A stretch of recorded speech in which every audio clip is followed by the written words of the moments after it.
Move it, suspect. Watch your step. In the cell. So this all starts with this guy, Luka.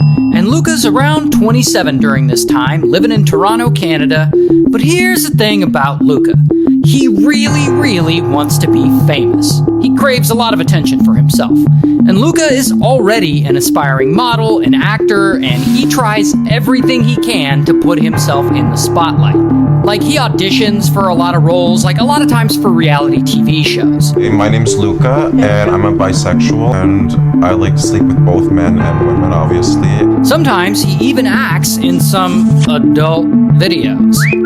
But this isn't really getting him the attention he wants. He keeps getting rejected. And that is when Luka starts thinking, maybe this talent stuff is overrated. Maybe all I need to do is just look famous. So around 2009, he comes up with a plan to trick people into thinking he's already popular. So he creates a bunch of fake Facebook profiles, apparently around 70 of them. And on them, he pretends to be his own fans. And he comments on his own posts, and he hypes himself up. Then these fake fans start spreading stories about him, that he's connected to famous people. He says that he's once dated Madonna. He says that Marilyn Monroe is his biological mother.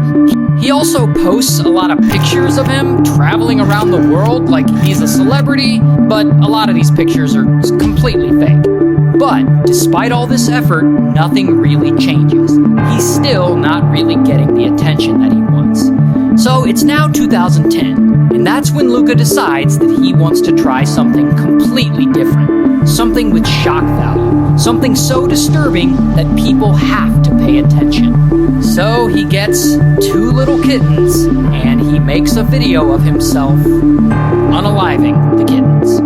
But in this video, he keeps his face kind of hidden. Then he uploads the video to YouTube. And just like he wanted, this video blows the f*** up. And of course, people who watch it are super pissed. But whatever, Luka sees all this and he's super happy. I mean, his account is now getting all kinds of attention. So he decides, I'm gonna do it again. And he makes another video hurting a cat, and he posts it, and then he makes another one and he posts it too. And when Luka's videos are removed, he just creates a new account and he uploads them from there. Regardless, people online get really upset, and they want to find whoever is behind these videos. So they start investigating, and they start analyzing everything. Some of them even create an online group whose whole goal is specifically to find who's making these videos. And they go through Luka's videos frame by frame, looking at everything, the backgrounds and other tiny details, anything that could lead them to him. And these guys look for him for about 2 years. And that is when they finally get an anonymous tip that the person behind all the videos is actually Luka. It's speculated that Luka himself tipped them off because, again, the guy just loves attention. Anyway, so now this group is trying to find Luka, and they're actually able to figure out where he lives in Toronto. And then they go and they turn all this information over to the Toronto police. And so police go to Luka's apartment. But unfortunately, by this point, he's already moved away to Montreal. So at this point, he's feeling pretty good about himself. He got all the attention he wanted, and police weren't able to catch him. So he decides he's gonna do it all over again. This time, he's gonna go bigger. This time, his victim's not gonna be a cat. It's gonna be a human. So it's now 2012, and Luka is ready to do his next stunt. And he's gonna go all out for this one. You know that movie from the 90s, Basic Instinct? Well, Luka is apparently obsessed with movies, especially that one. And in that movie, there's a famous scene where Sharon Stone's character commits murder using an ice pick. Well, Luka becomes fixated on this idea. And he doesn't want to just kill someone for his next video stunt. He wants to recreate something cinematic, something that people will talk about. So he gets to work on this idea. He gets ropes to tie his victim down. He gets a screwdriver and he modifies it to look like an ice pick. Not sure why he didn't just go and buy an ice pick, but whatever. And once everything is ready, there's only one more thing he needs: his victim. So Luka gets on Craigslist, and there he posts an ad. saying that he's looking for a man to hook up with, and that he wants to film the whole thing.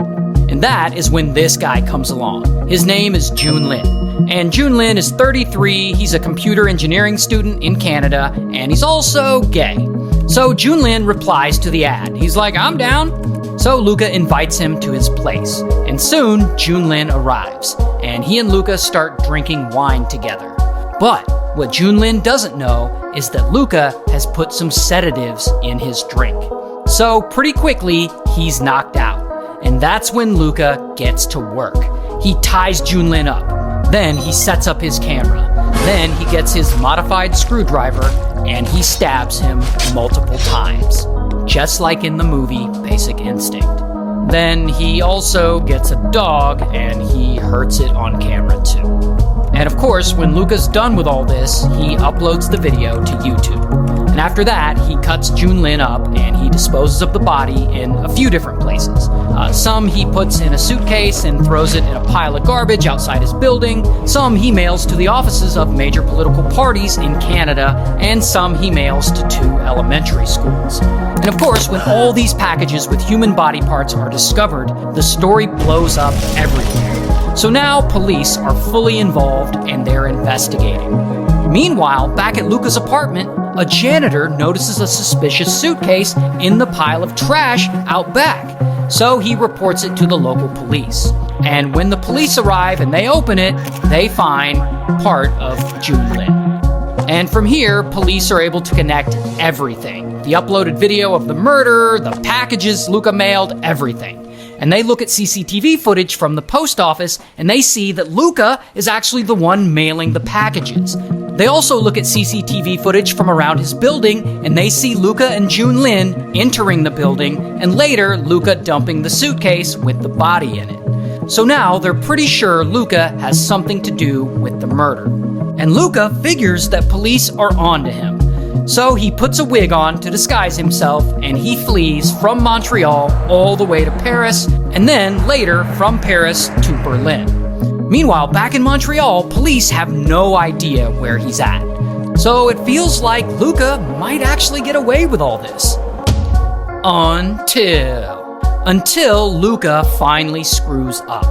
That same year, in 2012, Luka walks into an internet cafe in Berlin. And he sits down at the computer and he starts searching for himself online. Because I guess he wants to see what other people are saying about him. You know, he wants to see if he's getting any attention because he loves attention. But then the owner of the cafe recognizes him because his picture has been all over the news. And he quietly calls the police. And so, bam, Luka gets arrested. Here's a picture of him. And ultimately, he goes to trial in Canada and he's found guilty and he gets sentenced to life in prison.